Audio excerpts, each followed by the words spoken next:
As we keep slipping into the future, and the release date of Bloodlines 2 draws ever closer, we have a little info on how the game is structured time-wise, the Banu Haqim clan trailer, and some general game impressions from those who've had a chance to play it. So what is the time frame of Bloodlines 2? PC Gamer had an interview with Jason Carl and Ian Thomas back during Gamescom that they just released last week. Jason Carl, of course, is the brand manager for White Wolf and World of Darkness, and Ian Thomas is the narrative director at the Chinese for Bloodlines 2. But then you probably already knew that. The most interesting tidbit was Thomas said the game was divided up into 9 nights. And while that may make you want to run away from this game, because nobody here at least wants something with time limits, Thomas quickly clarified that you can take as much time during each of those nights as you want, once you're past the initial scripted intro. Once you're free to roam, you can go out and do as many quests as you would like to do. At some point, you go back to your haven and you go to Snoozeville. Presumably this is going to advance the story based on your actions in the previous night. What mechanic they're going to use to tell you to go get some Z's, we don't know. Hopefully it's not Fabian saying, "Alright Fire, it's time to go Betty bye." And whether you can just do 9 nights right in a row and skip to the very end, we don't know either. And we also learned that when you do the old Snoozerama, that's when you'll cut to playing as Fabian. From what I've seen of Fabian's gameplay, he has a very interesting character. What I hope is that he doesn't overshadow our PC. I would really like to be the main character of the game. Next, they dropped the new trailer for the clan Banu Haqim. This is a clan that sounds very interesting to me. They have a strong code of justice and they like to be sneaky. Whether it actually ends up being my first playthrough or not, I'm not certain, but stealth really is appealing. In the trailer, we get to meet Nico, who is the Banu Haqim primogen in Seattle. And of course, we get to see those powers in action. Am I fully and utterly completely impressed and blown away by the gameplay? No. In a trailer like this, it's really hard to get a feel for this kind of gameplay. Bruja just walk up and beat people up, or they slam them to the ground, etc. For the Ventru, it's pretty obvious when they're mind-controlling people, and the Tremere may have the coolest effects so far by controlling the enemy's blood. However, the Banu Haqim ability to remove noggins from shoulders looks pretty nifty, and this leads us into those early impressions of those who've had a chance to play it. Carnage, he enjoyed it, combat and all, while a lot of others say the combat is mediocre at best. And while I'm not the world's greatest connoisseur of first-person action, it doesn't surprise me that the combat is going to be the weakest element of a Chinese room game. But again, folks like Carnage don't mind it. I suspect it's going to be a case of, if you're expecting the greatest single-player combat in history, you're going to be disappointed. If you're like me, on the other hand, and not necessarily jonesing for the combat, it'll likely be just fine. As far as story, lore, characters, the whole narrative arc, the general consensus is it is spot on. Again, this doesn't seem like much of a surprise. And while we've been told that your choices matter, we also know that every developer says that, so go ahead and take that with a giant salt lick. And lastly, while watching Outstar do her playthrough of that intro section, we got to hear a little bit of Seattle's Bed of Night. That's the Chinese room's take on the Deb of Night from the original game.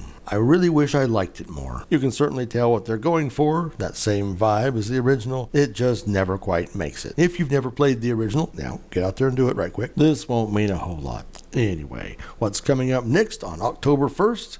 The voice cast. And if you wondered why I wasn't cutting in a lot of the VO work, well, it's going to show up, I suspect, next week. So what's your take on all this? The Banu Haqim look like a really good clan for you? Bummed about that 9-night counter? Stoked for a whole lot more than just the combat? Let us know in the comments below. And remember, why not give us a like and subscribe? Thanks for watching.